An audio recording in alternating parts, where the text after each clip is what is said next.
Okay, this review has been a fucking catastrophe right from the start. It's one of those things where I could just happily not review this and just drink the rest of the beer, but I've committed about 20 to 30 fucking minutes to record the beer review, so I'm going to record a fucking beer review, goddammit. Apologies about the bad language. Today, as you can tell by the title, we've got the Preußen Weiße from the Monarchy brewery. Can't even read. Clocking in at 5.5%, and this is described as a spiced Weiss beer. So I've got a little bit of information sellotaped to the shelf that you are sat on right now. So Preußen Weiße, 5.6%. It's a spiced wheat beer brewed with water, malt, sugar beet syrup, hops, ginger and juniper yeast. And I was going to go into this big spiel about the history of this beer and talking about the brewery themselves, which I will do, but I won't go into too much detail. So this basically was brewed by chance. Clearly reading this stuff right now. According to the purest purity law of Prussia, which says you can brew with the best ingredients you can get hold of. The original recipe of the beer was found in an old brewing book from 1831, featuring sugar beet syrup, ginger, juniper. Until 1906, beers of that kind were allowed to be brewed in some parts of Germany before the restriction enacted as a law everywhere. So the brewery themselves comprises of Sebastian Sauer from Freigeistspiegeltor, of whom I am a massive fan, and Fritz Fulfing, and it was founded in 2012 to specialise in ancient and lost recipes, which always tickles my fancy. Yeah, a 5.5% spiced Prussian wheat beer. So this is what it looks like in the glass. And yeah, looks very thin, doesn't it? Almost looks like I've watered down like a soda stream cola or something like that. It does have this ever so slight appearance of what I would consider like a rye wheat beer. You get that slight murkiness and definitely get that maltiness. It almost reminds me of a malted soft drink, which are popular here in Germany. I think they taste fucking awful myself.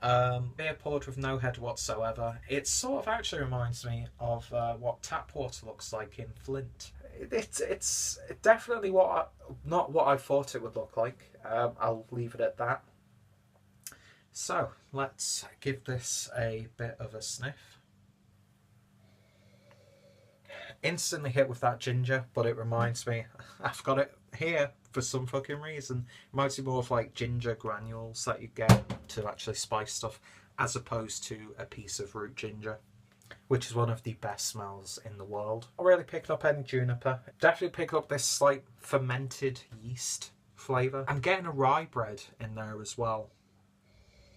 Definitely wheaty. It's got that wheat beer aroma, not like the Hefeweizens, but you do get that clove almost in there.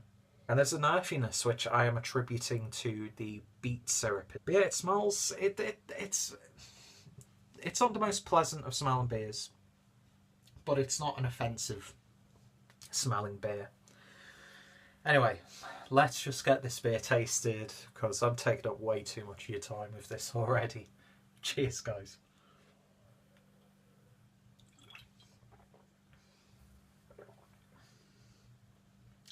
I drink that, and to me, it doesn't really taste like a beer.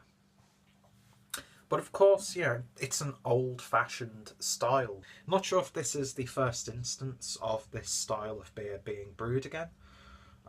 If it was ever popular at the time, I'm not too sure about the history of something like this. But you do definitely get that like classic flavour, and it does transport you to a couple of 100 years ago. And beer has changed so much. Even this past 3 or 4 years, a lot has changed in the world of beer and alcoholic beverages. What was beer now would be considered something completely different a couple of 100 years ago. And you definitely get the impression with this one. You do pick up that ginger, and it leaves this weird sensation on your palate after you've finished. Almost reminds you of if you've ever burnt yourself when you've been eating, and after the pain, it's not numb, but you've got like this strange texture, or at least you think you've got this strange texture in your mouth. I think that's coming from that ginger. It's not bad or anything like that, it's just, it's there. I do get that slight bitterness coming from that juniper. It's definitely got that earthy character. Just like the aroma and the appearance, I get the impression of a rye wheat beer for some reason. I don't like beetroots, so I can't really talk about that characteristic because it's been years since I've had a beetroot. But you're not really getting that much sweetness in this. It's got this more of like a fermented sweetness than anything else. Almost reminds me of what would happen with like dates, that sort of thing. But you do get that like twiggy earthiness in there as well.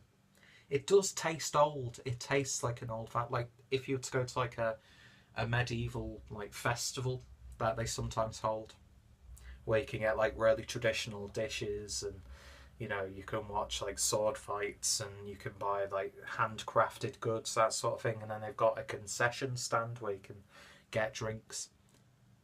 You know, sort of like mead, that sort of thing, when you go to those sort of festivals. This reminds me of what you would get served, like a classic recipe.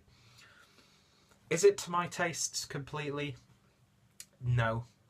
But I think, you know, Sebastian Sauer is probably one of the most prolific brewers of his kind. So he's like Marquis Smith from The Fall. You're not going to love every Fall song or Fall album, but you'll come across like 2 or 3 tracks or that few albums where you're like, wow, this is singing to me. Whereas everything else, it's like, it's not really my thing, but I still listen to it. Terrible analogy, but it's got that sort of feeling about it. So in terms of a rating, I'm going to give this one a 6 out of 10, purely based on the fact that it's not my thing at all. I don't think I'd pick this up again. I'm glad that I've tried it. It's one of those curiosity pieces. If you want to have a little glimpse to the past, give this one a go. If you want something that's a little bit different, give this one a go. But could I see myself buying like a 6-pack of this? Not really. Give it a try. You should try everything once. Well, there are some things that you should just never try. Like gluten-free beer, which... don't even get me fucking started on gluten-free beer. It's a curiosity piece for me personally, and I think it's great that both Fritz and Sebastian have got this project where they're going through the history books, coming across recipes that probably no one's touched since they were written, and producing intriguing glimpses into the past. So I think there's definitely a place for these sorts of beers, but it'll never really be in my fridge, if that makes sense. And I will definitely be trying more beers from the Monarchy, because they've got some really intriguing styles. If you want to find out more about the brewery and the beers that they do, I'll put their links down below. It's all English language, so you don't need to worry about having to translate it or anything like that.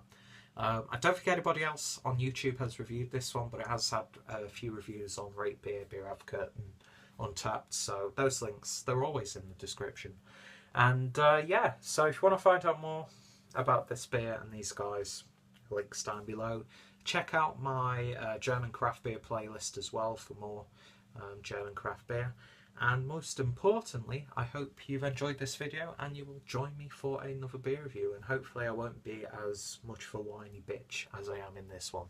So thank you guys for watching, and I shall hopefully, it's still a fucking 10-minute plus video. See you later. Prost.